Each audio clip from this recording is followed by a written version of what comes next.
بارش کے نقصان سے بچنے کی دعا۔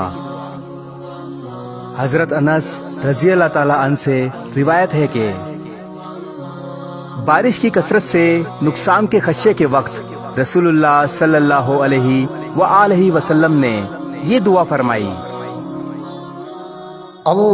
اللهم حوالينا ولا علينا، اللهم على الأكام والضراب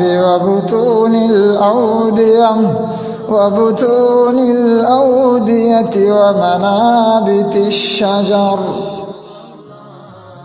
ترجمہ: اے اللہ، اس بارش کو ہمارے آس پاس شہر سے باہر برسا دیں، ہم پر نہ برسا۔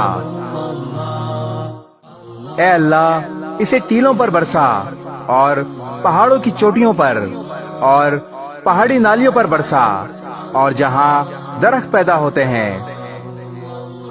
بخاری شریف جلد نمبر 2 حدیث نمبر 1014۔ یہ دعا خود بھی پڑھیں اور دوسروں کو بھی شیئر کریں۔ جزاک اللہ۔